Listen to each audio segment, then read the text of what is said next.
this one. I sent that to you yesterday. Yeah.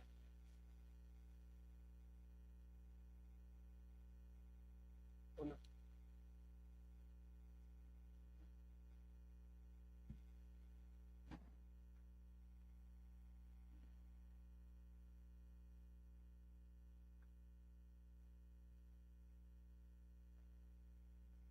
Yeah.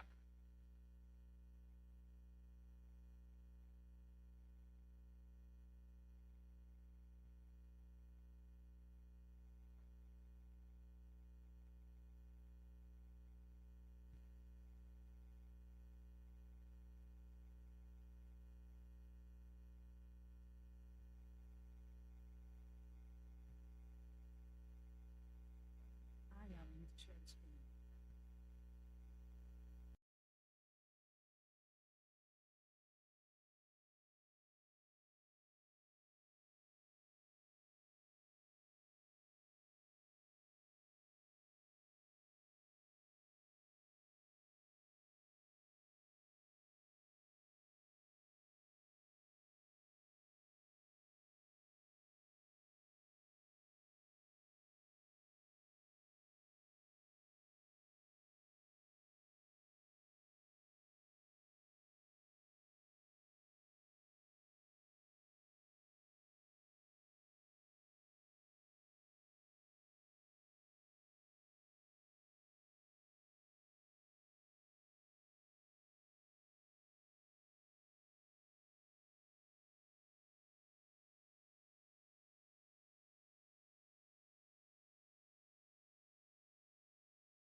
I should say, dear resilient final day morning panel after party, conference party people.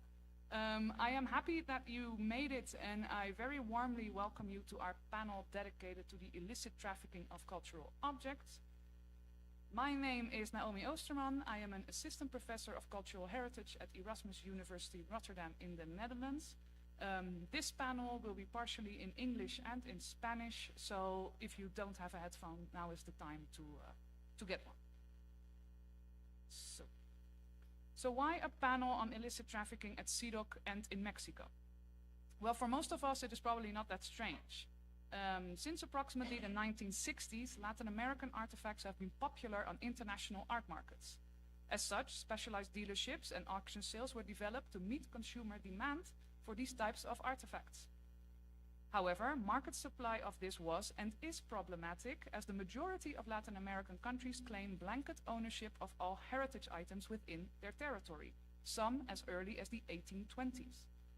This effectively prohibits their extraction, transfer, and export for market purposes.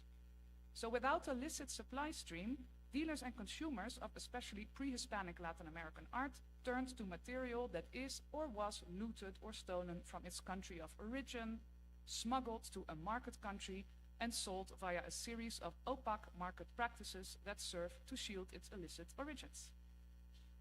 This model is often referred to as source, transit, and market, or also as origin, transit, and destination.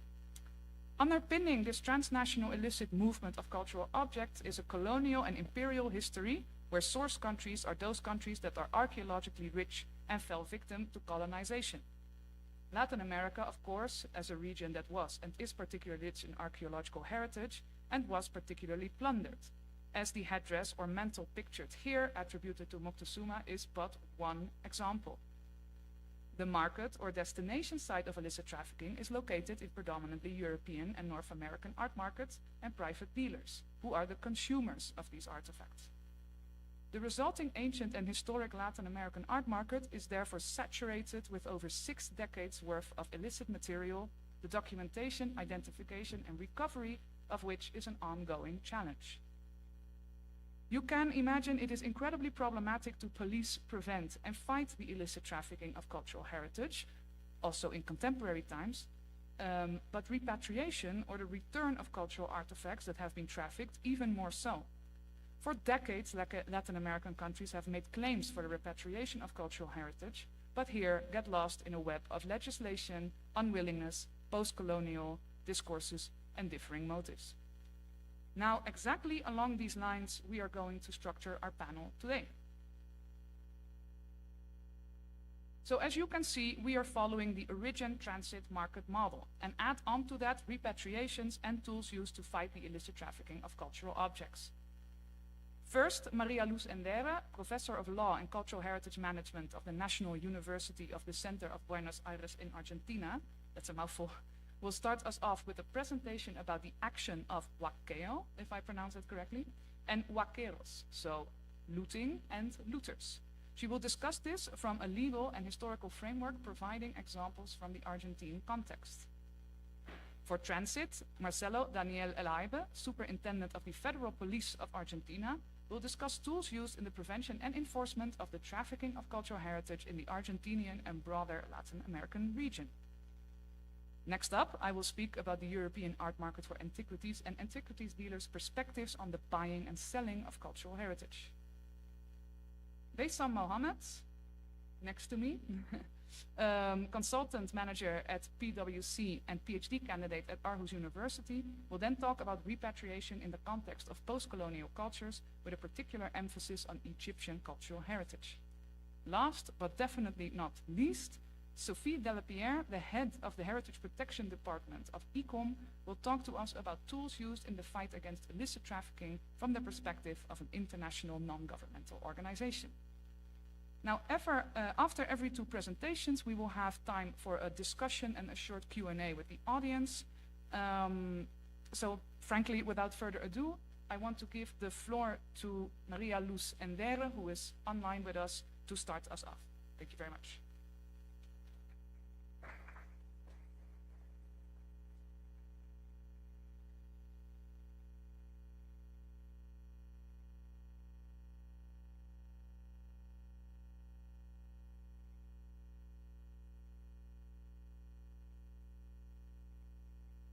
Can you hear me? Yes, and we can see your screen. Okay, perfect.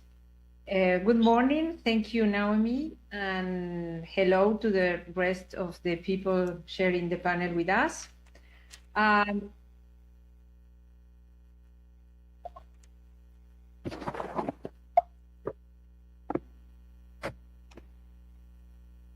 yes, okay.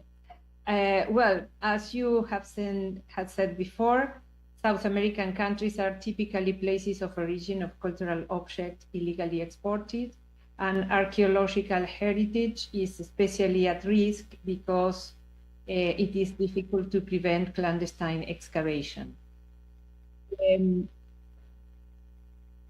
Concerning the legal framework and policies implemented by the countries, I should say that in the 20th century, the protection of cultural heritage by South American countries became a matter of concern. The obligation of the state to protect cultural heritage is stated in most national constitutions, and a common characteristic of these countries is that archaeological sites and collections belong to the public domain of the state.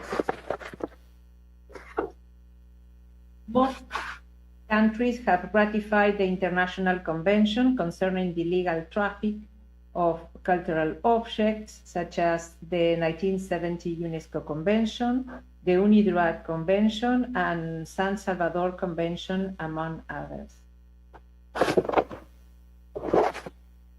It is also common to prohibit the export of archaeological goods without the authorization of the enforcing body, and to have a sanctioning regime that includes confiscation and, in some cases, imprisonment, among others. The regulation of export certificate and the creation of committees to fight against illegal traffic have also been implemented in several countries, as well as policies for the restitution of cultural objects. I'm going to focus on the looting phenomenon and the role of different actors involved in context of cultural diversity. Previous research has shown how significant is the regional variability of this problem, as much as the way that it has evolved over time. I consider that a more holistic approach is needed to understand the social and cultural complexity of huaquerismo, looting, in order to design more efficient protection policies which would contribute to changing practices and attitudes toward heritage.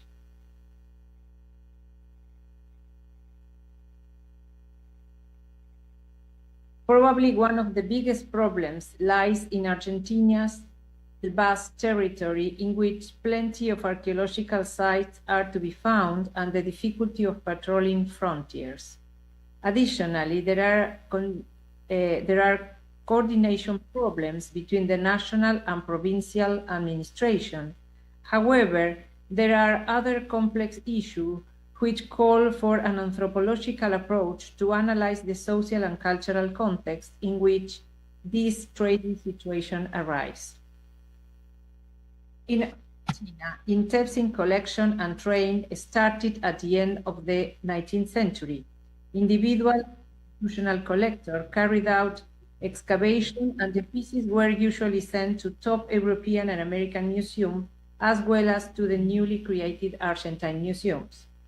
By the 1930s, middle-class collectors, usually local residents, became more common. They were highly respected by local people who considered them benefactors who would help them in exchange for archaeological pieces. At the end of the 60s, the Argentine market expanded because other countries of the Andean region implemented more restrictive policy to export cultural objects. Looting became a full-time job for some people. However, the fear of local workers to disturb the archaeological places and tombs belonging to the Antiguos was still present.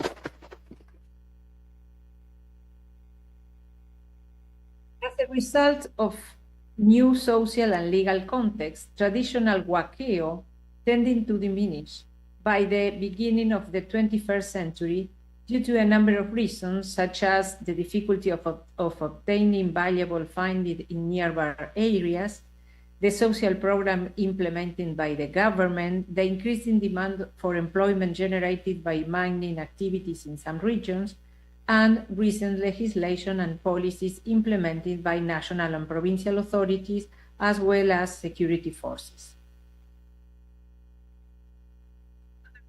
Of clandestine excavation take place, such as those made by occasional collectors, the so-called hippies or craftsmen who came from big cities to live to archaeological sites.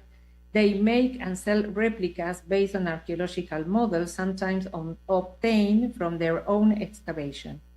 And new actors, such as free-time detectives and occasional dealers connected through social network and internet, have more recently turned it into a growing and complex issue. Local people, mainly in the northwest of Argentina, appeal to counter-narrative to legitimate their own practices. From their perspective, it is only illegal the practices performed by people outside their own community and the excavation of certain things that draw the attention of archaeologists. Furthermore, when indigenous people engage in huaqueo, they often do so with a strong belief in the legitimacy of their practices, which carry spiritual and identity-building significance. To conclude, over time, the trade of cultural property has acquired different forms influenced by economic, political, and social context. In this sense, huaquero and huaquerismo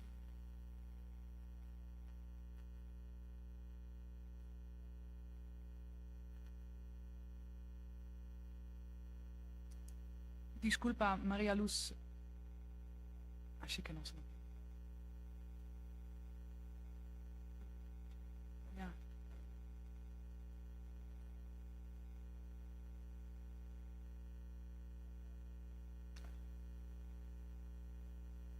Oh my God, is it? No, it's just a thing.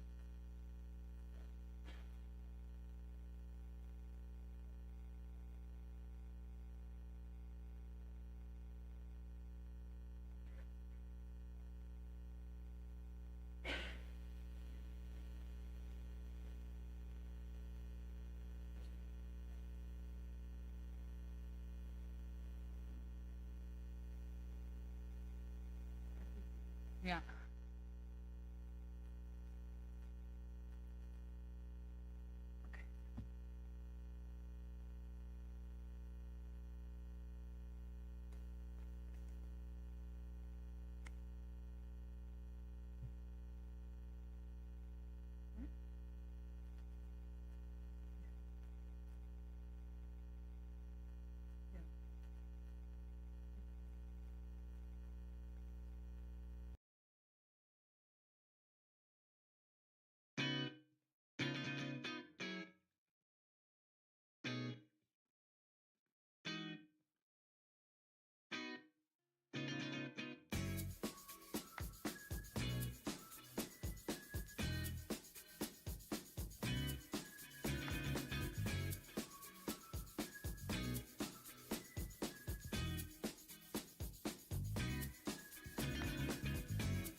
The trade of cultural property has acquired different from, influenced by economic, political, and social context.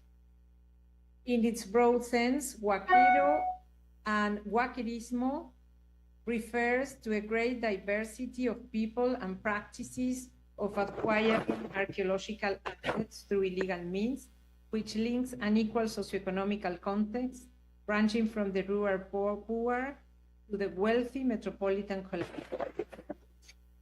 The variety of factors involved under the huaquero category needs to be considered as much as the material and symbolic interest involved. In the last few decades, government has been taking action against the illegal trade of archaeological heritage. However, there is a contrast between the law that declares this artifact as public property and the complexity of the social context in which such property is located. This issue requires a more profound reflection concerning the legitimacy of other social groups interested in archaeological heritage. Moreover, it is important to connect with new parties genuinely interested in archaeological assets and create ways to discuss and debate how to safeguard this heritage. Many thanks.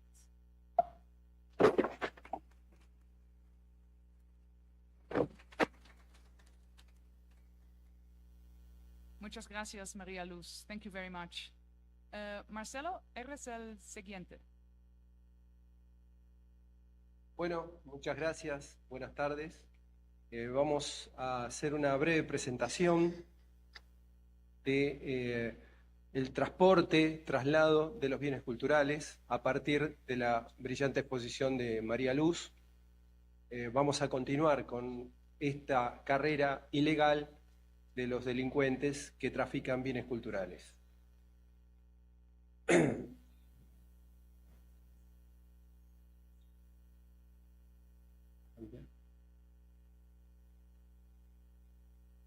Bueno, para hacer y continuar con el tema, y como lo había explicado Luz anteriormente, el primer eslabón dentro de este fenómeno que debemos conocer cómo se van encadenando los distintos eslabones. No sé si voy muy rápido para la traducción o está bien.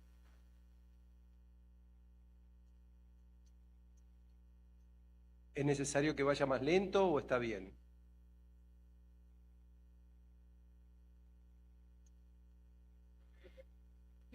Ok, perfecto. Bueno, entonces, el primer eslabón es el huaquero, que ya ha explicado María Luz, y tenemos que conocer el fenómeno total para poder prevenir y, por supuesto, recuperar los bienes culturales. Entonces, una vez que el huaquero se hace esos bienes, excava ilegalmente en zonas arqueológicas, paleontológicas, se los vende a un acopiador, generalmente por muy poco dinero, que el acopiador los tiene generalmente en las capitales de los estados o de las provincias, esperando que vengan los traficantes. Los traficantes eligen dentro de esos bienes cuáles son los que más le interesan y posteriormente se los llevan para colocarlos en el mercado o bien a coleccionistas ya previamente determinados. Este fenómeno se refiere a los bienes arqueológicos y paleontológicos. También este tráfico de bienes culturales se da con las obras de arte, que en este caso el primer eslabón pueden ser tanto ladrones ocasionales como ladrones profesionales. Y aquí esta distinción es muy importante porque los ladrones ocasionales, cuando entran a una casa, a un domicilio y se roban electrodomésticos, también pueden llevarse alguna obra de arte que les ha gustado, pero como no conocen del tema, rápidamente la colocan, la venden por muy poco dinero, independientemente del valor comercial que pueda tener esa obra, y entonces en ese caso es mucho más posible, más rápido recuperarla. En cambio, el ladrón profesional, sabiendo qué es lo que se lleva, generalmente lo enfría, como se dice en la jerga policial, en el lenguaje policial, lo enfría para que después de determinado tiempo pueda ofrecerlo a la venta.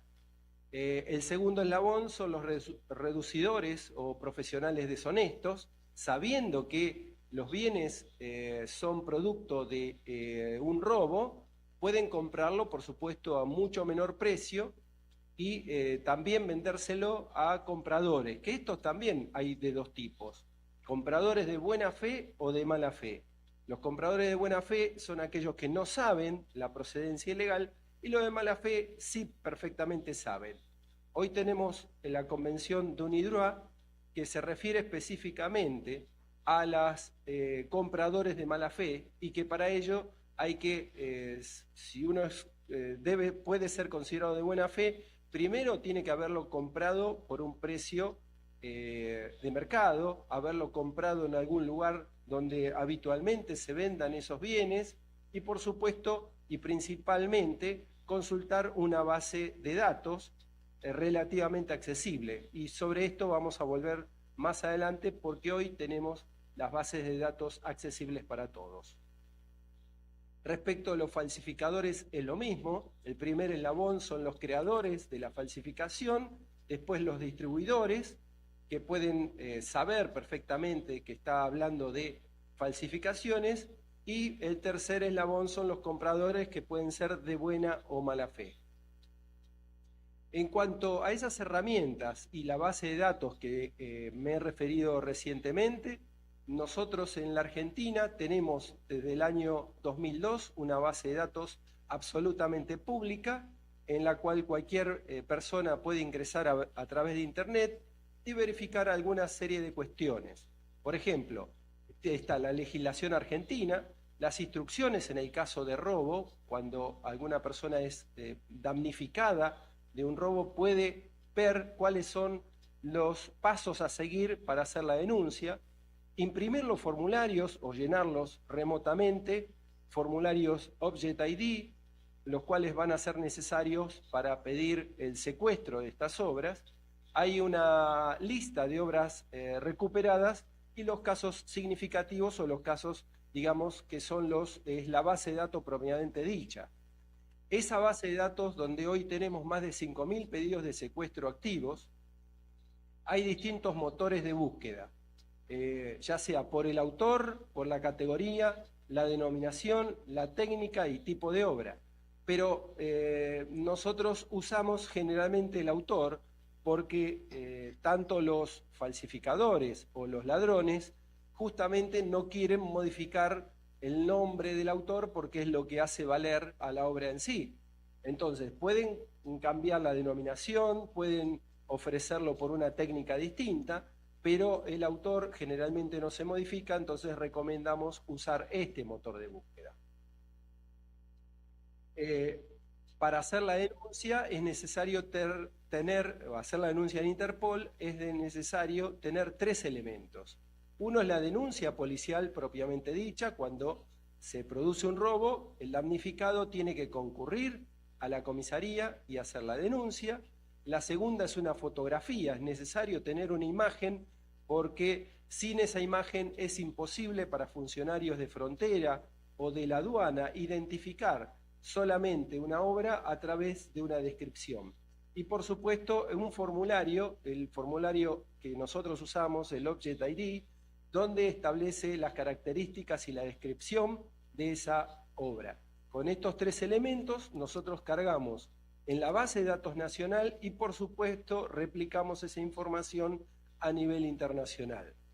Las fotografías tienen que ser de mejor calidad posible para que puedan ser usadas por los funcionarios de aduana y de frontera.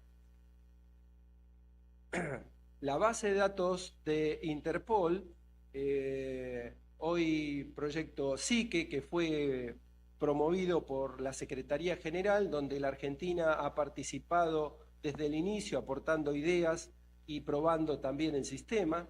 Hoy es una base de datos que es de acceso público.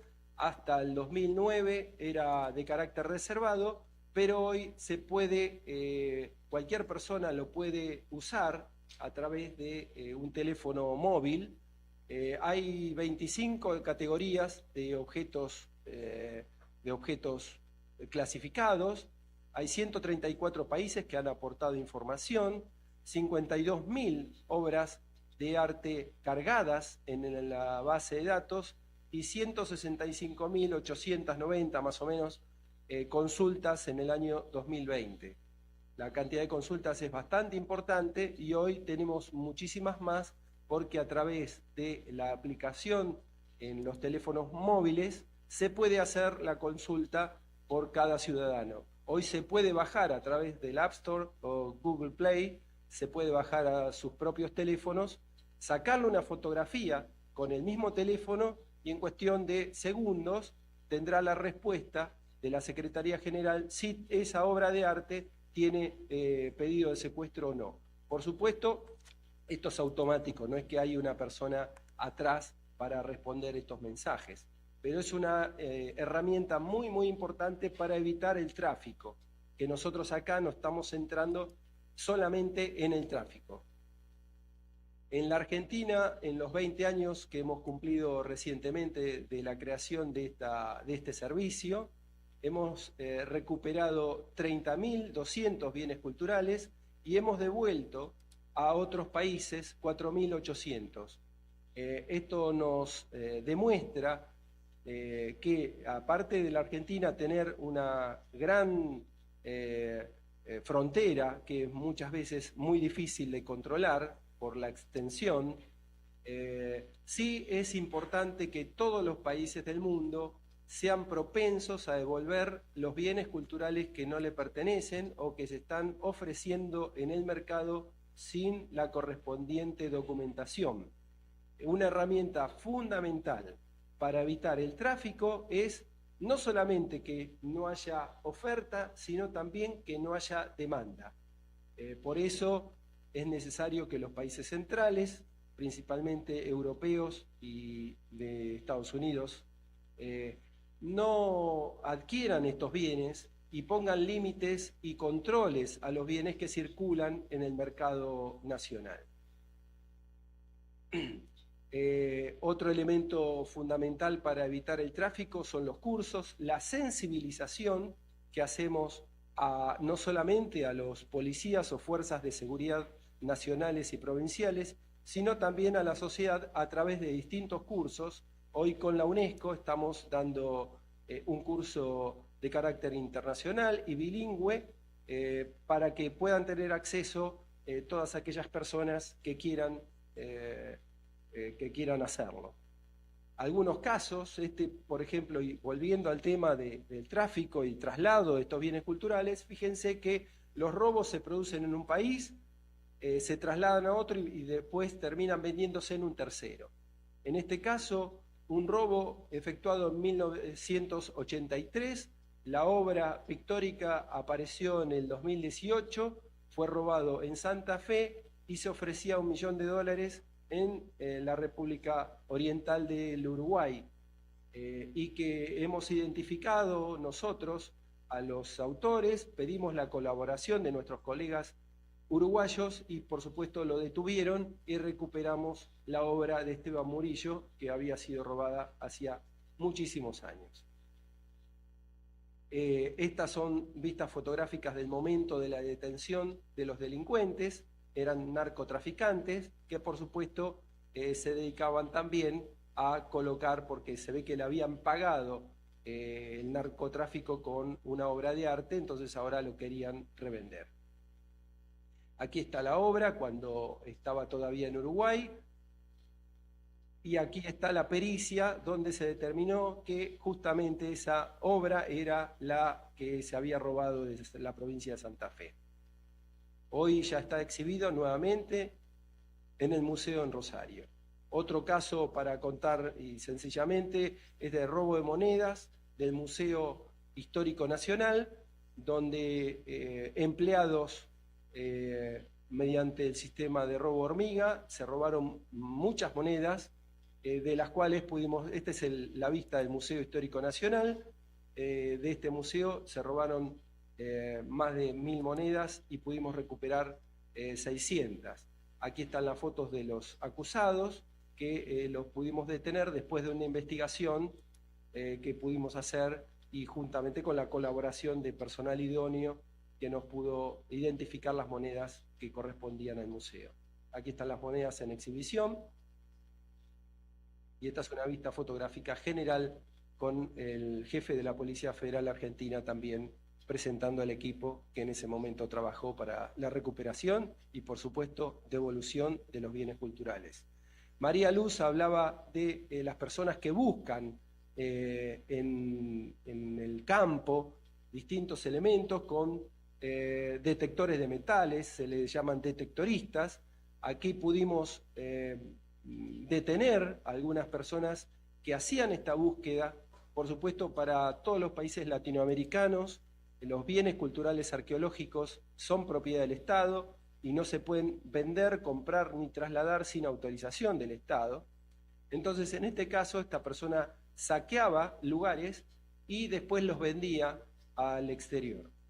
Este es el camino real del Alto Perú, donde con escáneres podía verificar si había objetos metálicos en la tierra y encontraba, después los ofrecía por internet.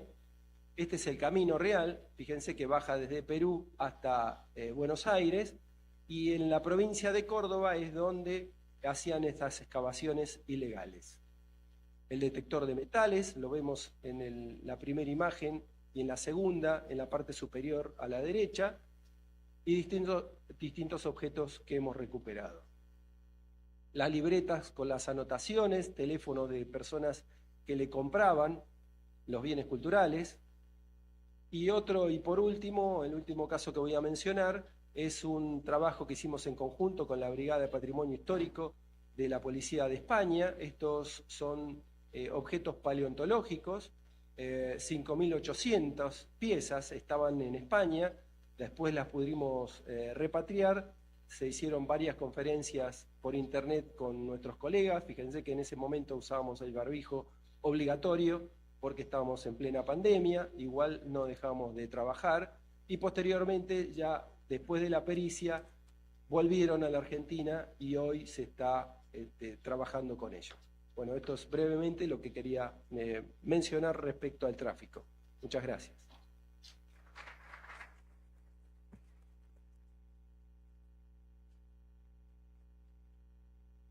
Muchísimas gracias, Marcelo. Any questions for our first two presenters? Algunas preguntas. Don't be shy. Yes, over there. Oh, well, for the microphone, otherwise. More policing or more archaeology? Ah, and who do you want to ask? Everybody, anybody. I'm just generally curious. Maria Louise, you want to try to answer? The question is, do we need more policing or more archaeology?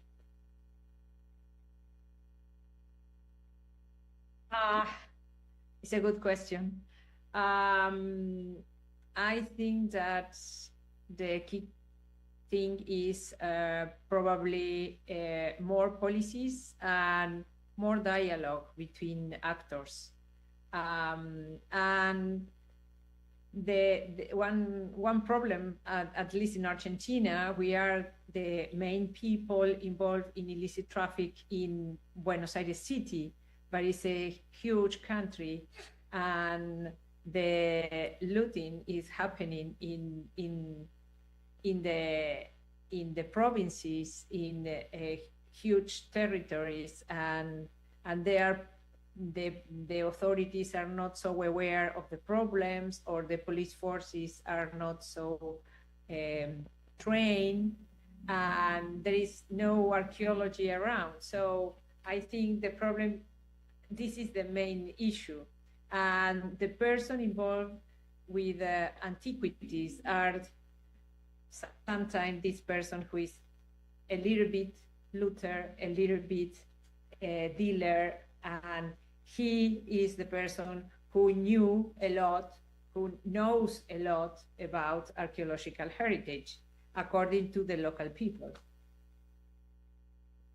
Yes, so again, I hear this topic of heterogeneity. That was also part of your discussion. People have different hats on. So yeah, that's fascinating. Does that answer your question? Perfect. Thank you so much, Maria Luz. Any other questions for the first two panel members? Ah, yes, there's a question in the back.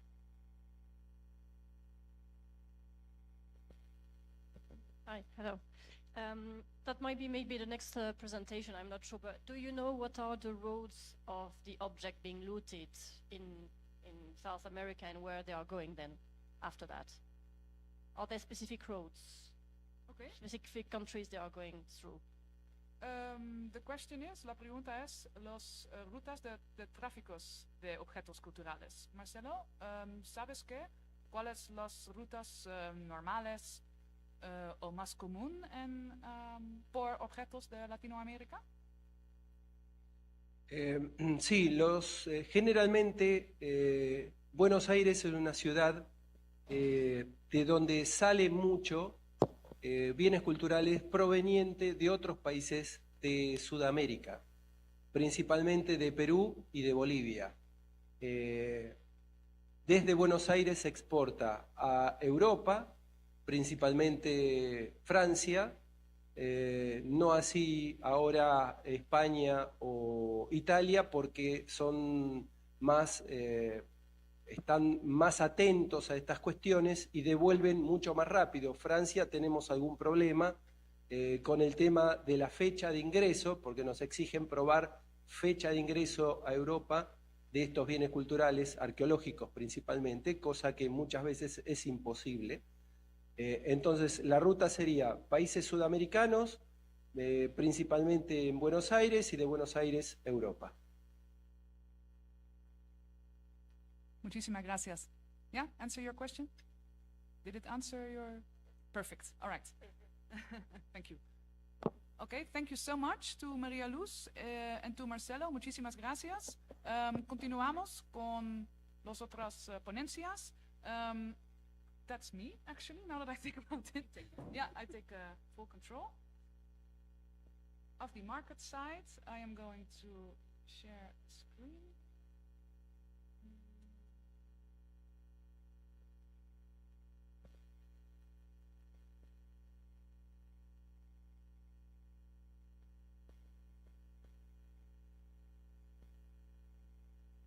I think I did something wrong. no, it's there.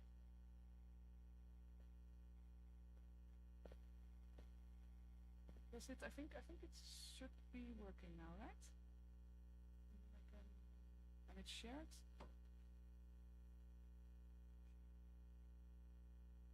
Yeah, I think it's yeah.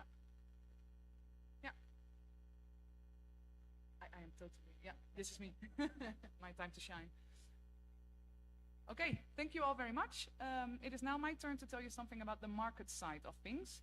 And I will mostly be presenting research from an article that I published a while back together with Simon Mackenzie and Donna Yates, titled Regulating the Wild West, Symbolic Security Bubbles and White-Collar Crime in the Art Markets. Now, as you hear, I said regulating the Wild West, and indeed a recent report by the United States Senate titled The Art Industry and the US Policies That Undermine Sanctions argues that the art market in the United States is one of the largest legal, unregulated markets in the country, and is so opaque that, and I quote, buyers and sellers within this market can remain anonymous, raising the concern that corporate views are being used to manipulate markets, evade taxes, and launder money. The world of art dealing is replete with these instances of white-collar crime, including fraudulently selling copies of artworks, tax fraud and avoidance through museum donations, and dealing in looted cultural objects. Now, despite the introduction of regulatory instrument designs to prevent instances of white-collar crime via art, for example via anti-money laundering directives, the art market remains a place where crime and criminality flourish with minimal oversight. Laws and policies are often so ambiguous that actors in the art market develop their own responses to managing risks in what has been described as one of the last Wild West businesses, signifying that the art market is a relatively unregulated space.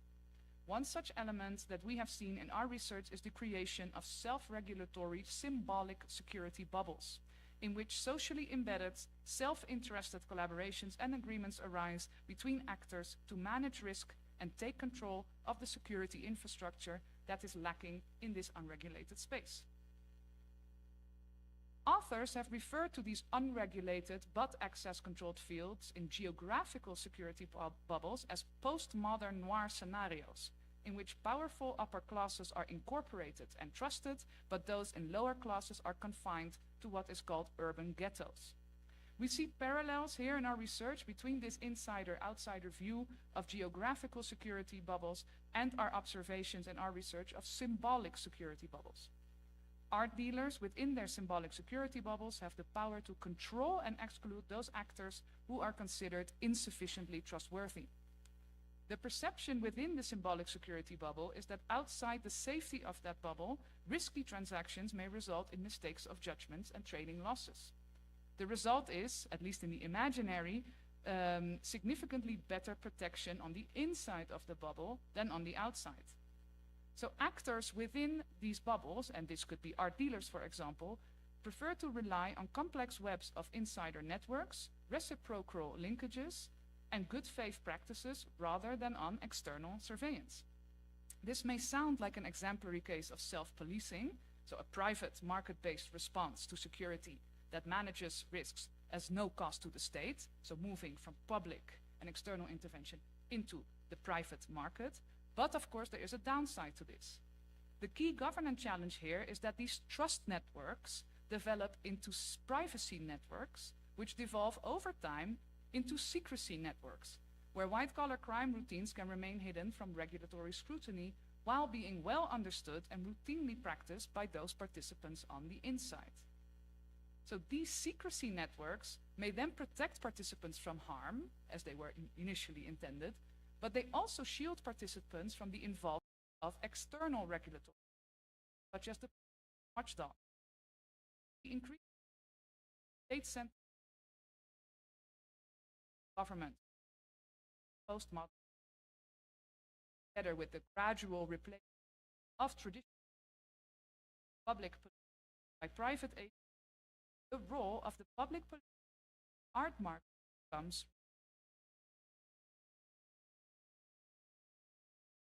And that is noticeable on the market side of the art market, effectively, and also on the market side of the trafficking structure. That lack of external intervention has the following art dealer from London not so worried about the buying of attic. I quote,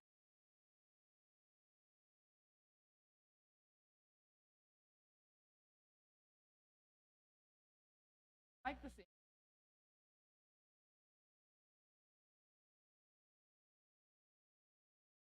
Get out of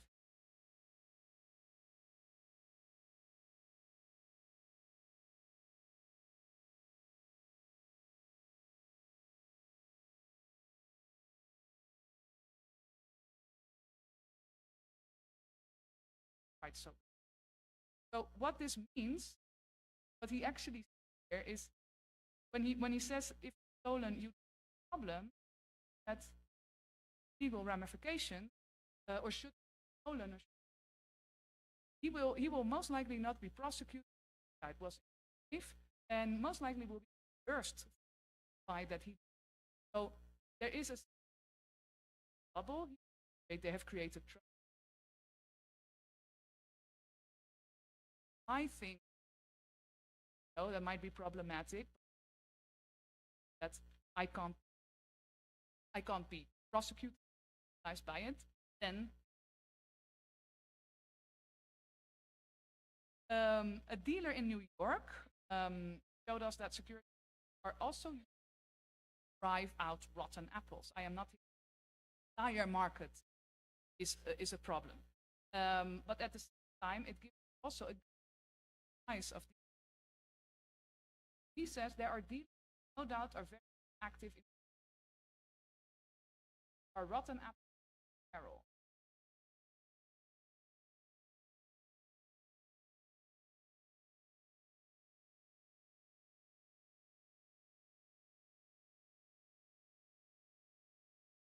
So it is very much known that yes, there are rotten apples that are very, very players with lack of expansion, lack of oversight within market related space. This is known within private security bubbles because it relies on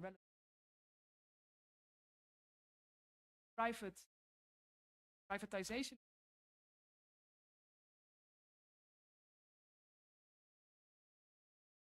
Markets.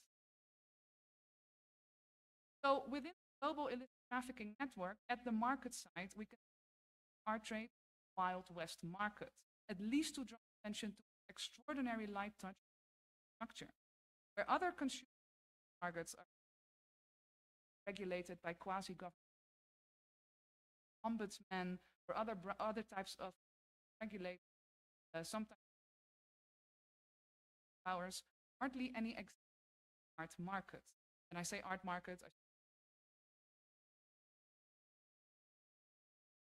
despite calls for such regulation, art market in major jurisdictions prominently regulated by opt-in, generally factual by other scholars, and general matters like theft, fraud, money laundering, handling that require police. In practice, that police capacity tends to the art world and its significance. And of course, in relation to prioritization. Especially when art crimes happen, we'll also talk about art crimes happen at the same time, other times. Specialized private security, theft data, application known in the or some perhaps take commercial advantage of regulatory. But they get involved in a small minority only when and the O. That's a little market side.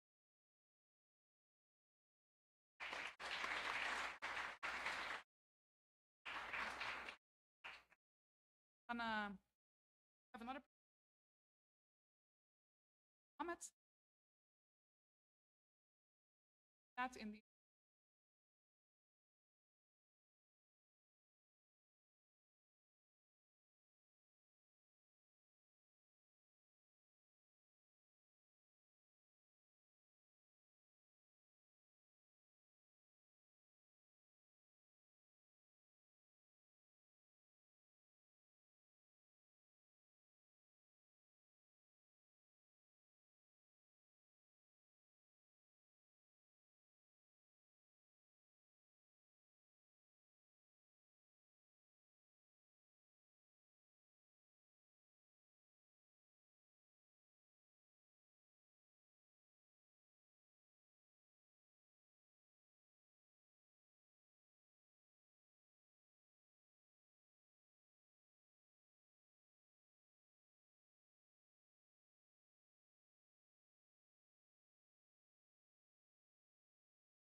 challenges.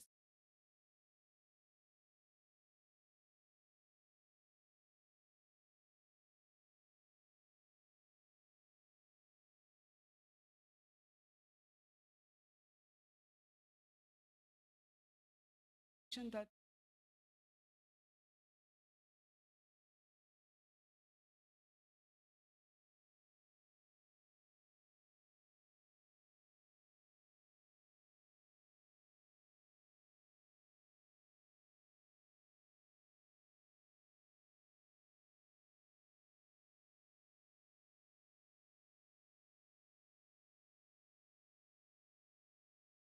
treasure hunt, everyone ever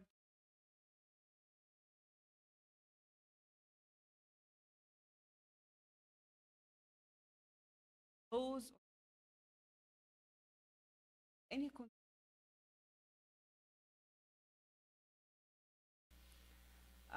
but to be honest, looting ancient Egyptian artifacts didn't only start with the colonial powers being in Egypt. This started during the ancient times because we already have like complete police cases, ancient police cases from ancient Egypt, telling the stories about people from the New Kingdom, for example, looting artifacts from the Old Kingdom and trying to sell them. Also because the ancient Egyptians were very keen to put a lot of artifacts inside their tombs, especially golden objects. So even during the ancient times, people started to think about the economic value of artifacts. And maybe we can also mention that in this specific case from the New Kingdom, people who were found guilty were sentenced to death because of looting artifacts. So yes, Egypt is one of the countries that has a long history, a lot of artifacts, very heavy production of artifacts, and this makes everyone like interested in having ancient Egyptian objects, especially that it's in high demand in the black market. So the most probably when someone finds something or digging to find something, then they will get a chance to sell it to a dealer or get it out of the country, and then they will become rich in 1 minute. For post-colonial cultures in general, I think the most problematic issues with repatriation are first the laws and second the politics. Regarding the laws, as I mentioned, we didn't have any control to regulate any kind of laws for the protection of antiquities. Egypt is a country that's very deep-rooted in history, but the laws for the protection of Egyptian antiquities were only regulated in 1983, which is so recent. This is because we had a long periods of colonization from different countries, and we didn't have control on how to protect our culture. So all the regulations came from the colonizing powers, and of course to serve their wishes to have everything they can take. Even if when we started to have some laws, it was like if there is a foreign expedition working in Egypt, they take the half and we take the half. And this way they take the best of everything. So let's forget about this. Currently, this doesn't happen anymore. Nothing at all is allowed to be taken out of the country. I mean, legally, of course, a lot of things happening behind. And the second point here is politics, because repatriation has a lot of politics. It's like the relationships between countries. It's not only about artifacts, because sometimes it's very political. I mean, think about the Nefertiti bust in Berlin, for example, the Rosetta Stone at the British Museum. Is this, can we consider those two cases like artifacts cases, archaeology cases, or political cases? I think this is mostly political more than anything. Just to mention that most of the photos that we see in these slides are from real artifacts that were repatriated and returned back to Egypt. And also I have to say that repatriation is something that's happening all the time in Egypt, It's like every month we have new cases. I didn't put some examples of cases here because this session can last like for tomorrow, because we really have a lot of cases to talk about. It's all in the news, a lot of repatriation cases, a lot of smuggling cases, a lot of police arresting people at the airport, or illicit digging in everywhere. So if we are talking about documentation, of course, if there is no documentation, there is no repatriation. We have to prove that these objects were stolen, even if everyone knows that this is Egyptian, because ancient Egypt has specific style of art, so you can recognize easily that this belongs to Egypt. But we have to prove that it was stolen. So it's not like the responsibility of the museum who hosts the object to prove from where they got it, even if they admit that it has no provenance. But we are the country that, or the organization that has to prove that the artifacts were looted. And we can't do this if we don't have proper documentation. And I have to say that with all the high numbers of artifacts in Egypt, it's really, really difficult to document everything. Also, this relates to new discoveries all the time and illicit digging, because illicit digging means that we don't have any information about objects. Maybe we have some info about this site, that this site was looted, but what exactly they could take from the site, we don't know, because they just take it from under the ground and sell it somewhere, and we don't see it. So sometimes we can recognize the state of art, or the period when these kind of objects were made. So we can recognize the site or the kind of objects, but we don't have exact information of objects coming from illicit digging. And also, if we are talking about documentation, we cannot deny what's happening on the internet, because Facebook, YouTube, Telegram, eBay, and a lot of social media and e-marketing websites are now black markets for selling looted artifacts. And it's really easy to find artifacts. If someone is interested in buying something, it's very easy to find them. Especially, for example, for taking Facebook as one example. Just try to maybe write something like ancient Egyptian artifacts for sale or something like this. You'll find a lot of pages and groups on Facebook dedicated for selling looted artifacts from Egypt. Some of them are actually private groups or restricted groups. This means that they work behind all the eyes. No one can see them. You cannot see whatever they are doing inside the group unless you are invited to be part of it. New objects, like newly discovered, they sometimes put it on a Facebook story. So if like the police or the archaeologist didn't track this in the same day, we will lose everything and every information about this object forever, because Facebook stories only last for 24 hours. The internet is a large market for all of this, but also we cannot have any control on this. This is because most of those platforms are coming from the USA, and according to the laws of the US, they are not responsible for any posts or comments coming from the users. So we cannot actually address Facebook or YouTube for hosting those kind of posts or videos, because they are not responsible for this. So currently there are some projects working on illicit trafficking on the internet, and what they are doing, like for example, I know that there is a project which is called ATHAR, A-T-H-A-R. So what they do is to monitor the internet, to document what they can find, to create some kind of reports on this, and if there is one case that we can work on, then they can contact the authorities and start to repatriate. Also, there was a project at the British Museum. It was called Circulating Artifacts, and they were also monitoring every Egyptian object on the black market on the internet. Maybe we also need to talk about the roles and responsibilities of the authorities.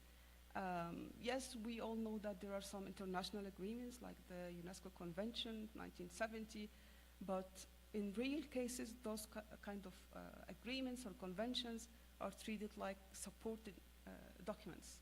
But it's not an obligation for someone or some museums or countries to return objects back to the countries where they belong.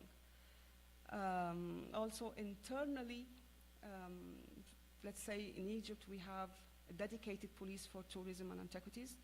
We have at the Ministry of Antiquity, we have the Department for Repatriation, Department for Seizures, this work inside Egypt, and also Department of, I'm not sure about this word in English. This is when the police takes something back. They put it for a while until the case is done. So in a country like Egypt, because we have a lot of cases like this, we have several departments, and also the police of internet, they work on cases on the internet.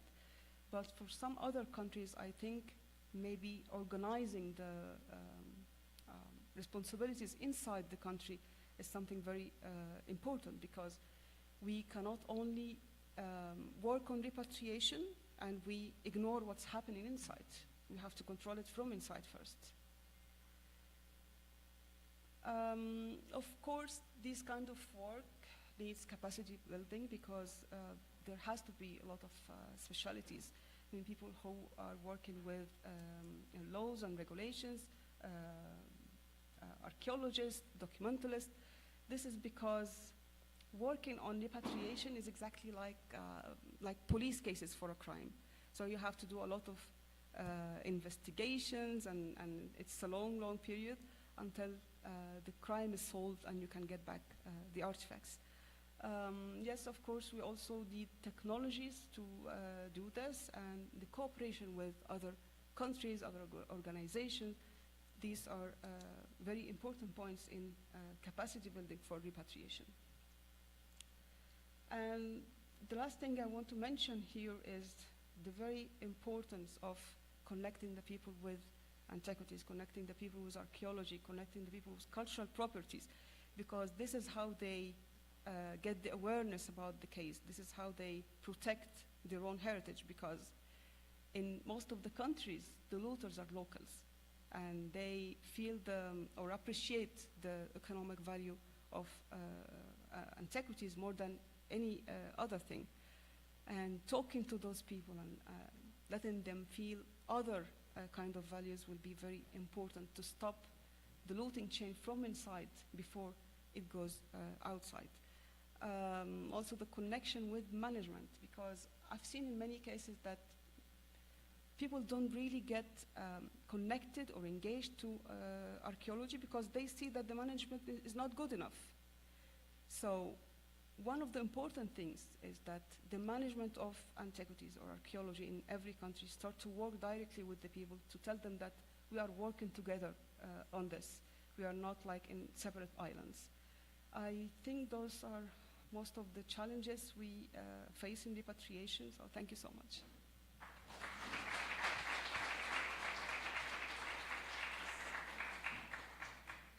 Thank you so much to WESAM for your very enlightening presentation. In the interest of time, we are going to move right ahead with Sophie. So whenever you're ready, Sophie, you're up. Thank you. Do you hear me well? Yes, we can hear you perfect. Super. I will try to... How do I do that? Always forget. It's this one.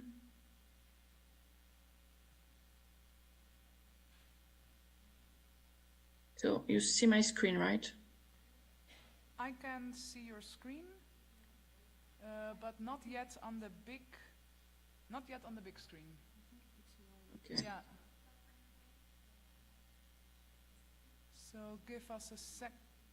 Yeah, now we are there. However, Sophie, we can see your notes, but if you don't think that that's a problem, then I would say we can also just... I have no notes, so okay, it's okay. perfect. Then, Just the next slide is not the notes. okay. Okay, perfect.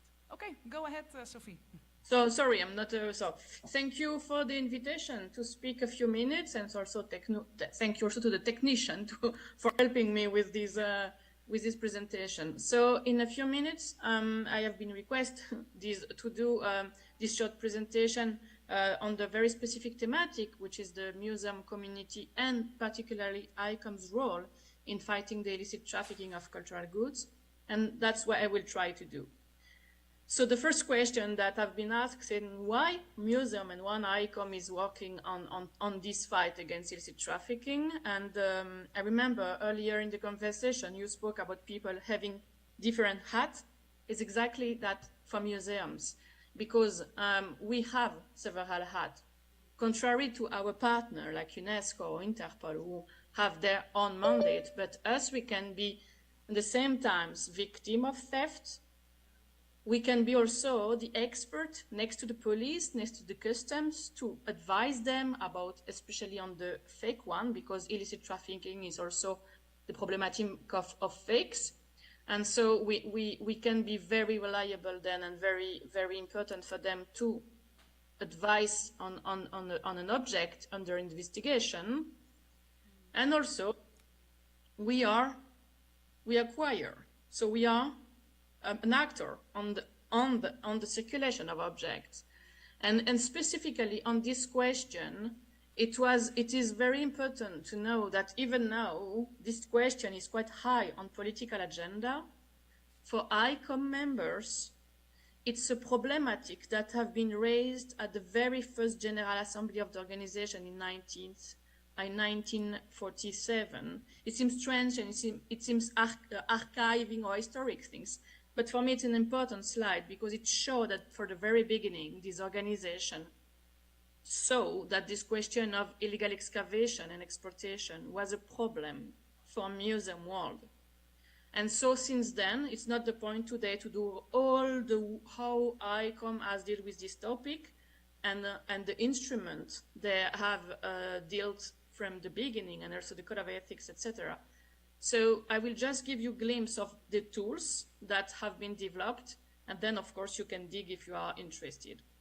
So generally when I do a conference, I always present this slide because they are currently the four tools that we are mainly using when we are invited, or when we do trainings, or when we do awareness raising. It's the object ID. We heard previously from the representative of Interpol. It's true that in the new ID Art app, Interpol and ICOM has been discussed this question about using the object ID administered by ICOM within the app, because it's just a norm. It's a norm of description of a standard, and I'm sure CIDOC knows that better than I. So it's about documentation in a very, very, very easy way that can be used by anybody who needs to describe an object. And this is a perfect tool, even if it's quite old, from the 90s, still today it's very, very used. So we continue to do training on that. Sometimes we give module of 2 hours only on object ID. Code of ethics is another one. There are several articles that are dedicated to the valid title, the provenance, the documentation. So the fact that an organization such as ICOM, a professional organization, has standard higher than legislation generally, it's very also important, and it's the proof that we can work on this level better. Then there's the red list that I will speak a few minutes now, and then it's the newest one, which is the ICOM International Observatory. I will not have time today to go there, but it's an instrument that we have from the 2015, fundraise for 3 years, and then since then, like surviving, but we are nearly there to do the phase 2, and I would be very happy to launch the phase 2 if we succeed to have the funding I expect, because it is a platform when you can find thousands of resources. The database needs to be improved, but it's also a platform of experts who meet twice a year from everywhere in the world to discuss topics related to illicit trafficking on all the areas. It can be underwater question, or it can be new legislation, it can be export certificates. So it's a very place to brainstorm a lot. So I really hope that we will be able to launch phase 2. So now back on the tools that I would like to speak to you. 3 minutes. It's, well, the well-known red list, which are maybe one of the most known tool of ICOM related to the heritage protection. Here is like the history of the red list. The most recent one that made with my team is the regional one for Southeast Europe, then the emergency one we made for Ukraine, then the last that we launched is Brazil, with the specificity that we focused on topics that were maybe not so inside before, such as fossils, because yes, the traffic of fossils is quite higher than before and more present. And we are currently preparing the one for Greece, and the others are under preparation for next year, and possibility of update too that are currently under examination. So red list for who to do what globally.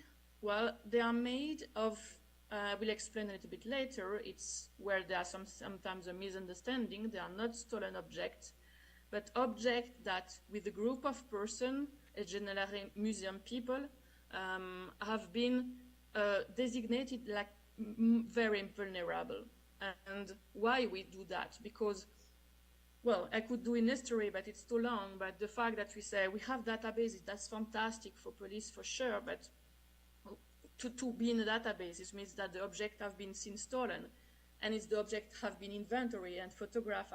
What about all the looting on the archaeological sites? What can we do with that? Well, the red list is exactly that, is to say, this object you see in the red list is not stolen, but if you see something looking like that, well, careful, red flag, because we tell you 3 things. We tell you that it's in very vulnerability in this country. We tell you that it's in very high demand on the market, and we tell you that it's protected by the country. So if you see, as a policeman or a custom officer, an object going like this, circulating without documentation, or that, well, be super attentive, because it's probably a difficulty, so needs investigation. That's all red list does. So it's only one tool among many other tools, but a tool that has its own place. We'll always speak about police, about customs, of course, but it's also for anybody involved in the circulation of objects. So we also give to auction house, we also speak to it about museum, because they also acquire. So that's really a global tool that's free, that's online, that is translated. So, well, we try our best to make them known as much as possible. So one of the last one, and as you asked me to focus also on that, it's about object. Yes, true. But in the red list, it's not only about showing object, it's also showing 2 other very important information. First, you can find at the beginning of the red list the contact of national authority. Like that, if you have question, if you need to contact them extremely quickly, you can. And then you have also generally a page about national legislation, bilateral agreement, international instrument and ratification, which are really also important. We try also to put them in a very easy format, because sometimes the law as specialists to be super long and, well, super complicated. We just say the type of regulation, the number, the title, and the date. Then after, as a person who investigates, you have enough to begin your research, for example, going on the UNESCO database on national legislation, for example. So that's always like the red list is always this step to let you go further, in your investigation, let you go further in the contact, let you go further in the legislation, because it must stay a simple object. Then, well, because I knew some people on the panel and the nationality, I tried to dig a little bit in my archive, and it's true, it's a very, very old example from the police in Argentina, if I'm not mistaken, is to show you how it is used, in fact. As you can see, on the left, you have some bronze bells and some Buddha heads. And then it's from the, well, a country in Latin America, maybe our colleague here from Interpol can confirm, but it have been an operation, 2008, I think so, and they used the red list, apparently, to recognize objects. Then, of course, the investigation was gone, and probably the red list forget, but at least it made its job at the time, just to recognize, say, oh, that look like the same, let's stop it, let's red flag it, because it might have a problem.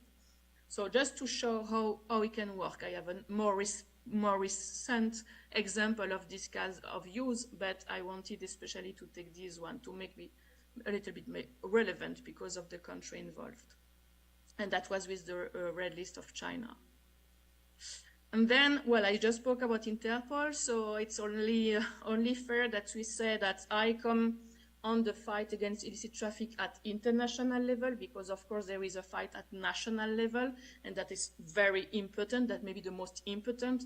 Our work is mainly to keep us together working in our own mandate, but together with UNESCO and in UNDROIT. We heard already about the two conventions, 1970 and 1995 convention, that we push for ratification because it's on these strong pillars, strong legal pillars, that we can build red list.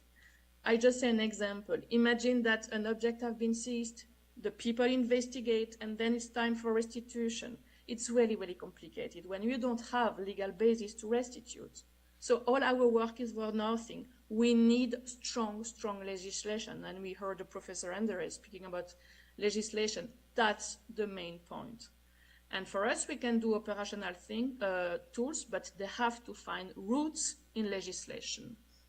So then we also work, of course, with Interpol and the World Customs Organization for training, for exchange of information, for general help together.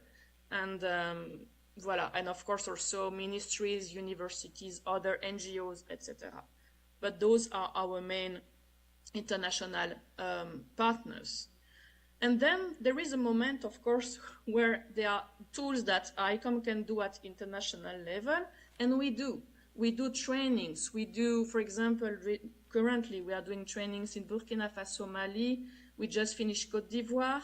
When we speak about illicit trafficking, we always say that, of course, you can help the police. Of course, you can help the customs. Of course, you can help your ministry. But the first thing you have to do, your first duty as museum professional, is your inventory. So I explain them that when you inventory, when you document, you fight traffic. And that has to be understood, because the lack of inventories today is still a very, very problematic point that ICOM is really, really fighting as much as we can. We have to find the resources to help to do them. We have to find the resources to do proper storage, and museum documentation and museum inventory. So of course, generally in my presentation, I show object ID, I explain the basics of the basics. But of course, the work done by CIDOC in general, I mean, in all these higher aspects, very technological to these most simple tools too, it's very fundamental for us. And in every time we explain to our members that, of course, there are things that we say at very minimal level, but there are a world of instruments, of tools that exist within CIDOC, and we really encourage to reach you, to reach all the resources that you put online, as well as the work of your working group. So what I said, I would like to finish to say, when our work finish at international level, CIDOCs begin, or the opposite if you want. I'm okay with both sides. But it's important that we are joining our efforts on this very huge question of fighting illicit traffic. And clearly, museum people have a big role to play in fighting in fighting this terrible problem of traffic. Thank you for your attention. I hope I was not too long, and I'm eager to question, if any. Thank you so much.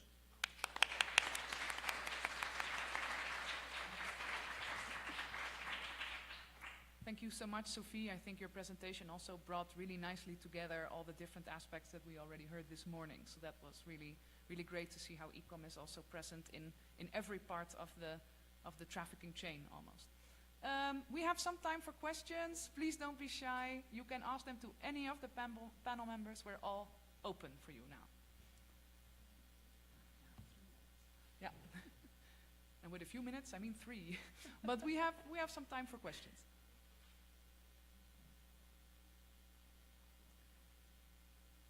Why don't I try to start us off? I'm not so shy. I have a question for my fellow physical panel member. I love that you were talking about how in Egypt you have a problem with laws and a problem with governments. And you were talking about politics. And effectively at one moment you were talking about the politics of repatriation in relation to, for example, the Rosetta Stone and the Nefertiti bust. And I couldn't help but wonder if there was also not some sort of almost performativity of repatriation. It extends beyond the object itself, and it enters into a bigger political playing field or playground. I was wondering if you could elaborate a bit more on what the politics of repatriation means in relation to well, either the objects that you mentioned or in the general sense of the Egyptian case. Yes, let's start from what you mentioned at the end, the general sense, because something like this has never been announced. Yeah. So it's not like Egypt is not working on the Rosetta Stone or Nefertiti bust because it's political, but yeah, everyone can understand that it's somehow political. Because also at that time we didn't have proper documentation, we were colonized. So sometimes, yes, you don't have the full proof for something, but at some other time you feel that it's political, so much political. Especially that, as I said minutes ago, that almost every country has Egyptian objects. So are we going to get into trouble with the entire world for this? Yeah.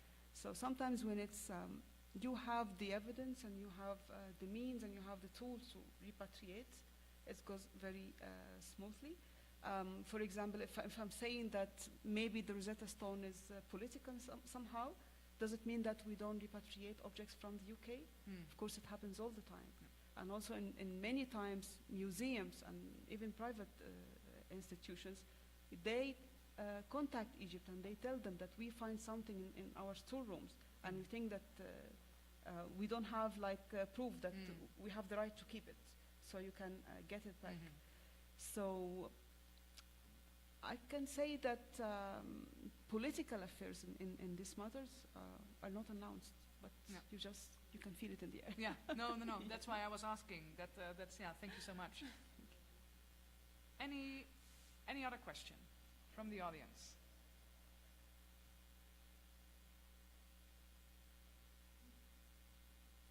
I have one just in case. Yes, Maria Luz. Go for it. I would like to ask Sophie more details about the red list in Latin America and the Caribbean.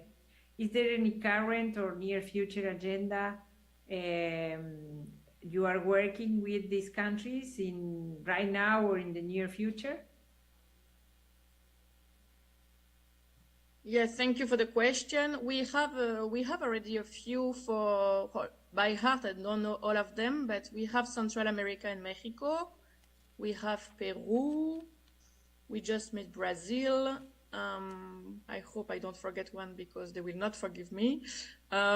Yes, and we have other countries that are currently asking or an update or a new one. So yes, it's, well, the proof is today, but also when you attend the meeting in UNESCO, yes, Latin America is extremely active and understandably. So it's really reflecting in the red list that we are doing, that one part of them is from this part of the world. So it's currently we have some already, 4 maybe, and updating the route on the way, and new, yes. But we need also to find the team of experts. We have to, it's all a system, because we need them to do quickly, of course. People think that is maybe not quick enough, but if we want to do a qualitative work, it takes a little bit of time, and then we need to translate and we need to disseminate them, because when we finish one and publish one, we made 50% of the job. The other 50% is to distribute, to make them known, to train with the police and the customs. So yes, but believe me, Latin America is very high level priorities, such as Arab countries, such as Africa. So yes, we are trying to be as balanced as possible, but we have an eye on the traffic, on the reports that we spoke about. I saw the representative of Egypt speak about Athar, for example. Athar made all a report, of course, but there is all part of the report that they use the red list object.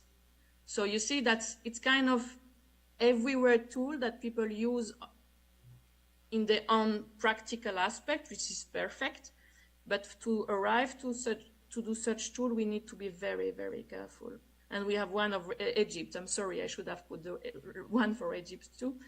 Of course, we have one for Egypt. So yes, it's always like ongoing process. But as I said, very active part of the world for obvious reason. I hope I answered your question. And yes, it was in Argentina where the police used the red list made about China. Okay. Yeah, and Marcelo can give you full details because he was the head of the operation. Oh, I didn't know. Oh, fantastic. Yes. Bueno, esta operación fue muy fructífera porque pudimos recuperar no solamente objetos pertenecientes a China, en breve lo estaremos devolviendo. Justamente la semana que viene viene un ministro de China para retirar las piezas, sino también objetos de Egipto, que está en discusión si esos objetos, algunos no son originales, pero la mayoría sí, y los tenemos acá en nuestro depósito, así que con mucho gusto podría acercárselo a la expositora que hablaba por el tema de Egipto. Y recuperamos también bienes de otros países, arqueología argentina y arqueología de Perú. Y llamativamente, estaban atrás de una falsa biblioteca que se corría, tenía unas rueditas abajo, se podía empujar, correr, y atrás había una puerta que permitía ingresar a una sala donde tenían exhibición todos estos elementos. Parece de película, pero es la realidad. Y gracias a que los oficiales que estaban en la calle, preparados por ICOM, pudieron reconocer los objetos que estaban en exhibición. Eran los únicos objetos en exhibición, que eran esas campanas y la cabeza que ha mostrado Sophie. Y eso fue el puntapié inicial, fue el inicio de la investigación que llegó a un término excelente. Well, I don't speak Spanish, but I think I understood most of what you say. Congratulations, because it's quite impressive. All the slides you show about what you were able to see during investigation, so it's very impressive. And sorry, I will just use this opportunity because generally I beg during my conferences that when people have example of how they use the red list to do, like you, for investigation, or a professor during a module of course, so anytime you use the red list, do not hesitate to tell us, because like that we can also nourish our own database of example. Database is a big word because I don't have so many examples, because unfortunately it's very rare that we come to us and you said, oh, I used the red list and that was, well, good or criticism. So do not hesitate to tell us if you use it in another way.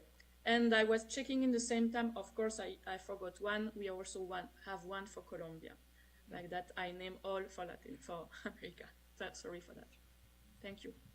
Thank you so much, Marcelo and Sophie. I think the fact that policemen recognized these artifacts on the street is a wonderful, wonderful example of how these tools can really work. We have unfortunately come to the end of this panel. I am entirely excited with this. I could be talking about this for another, for 20 years. I want to thank really with all my heart my fellow panel members, both online and offline, for taking the time. We are a truly international panel in a truly international time zones. So Sophie, thank you so much for being here. It is very late, I know that, but also to Maria Luz y muchísimas gracias, Marcelo, and of course to WESAM. And I want to thank you very much for being here in the morning.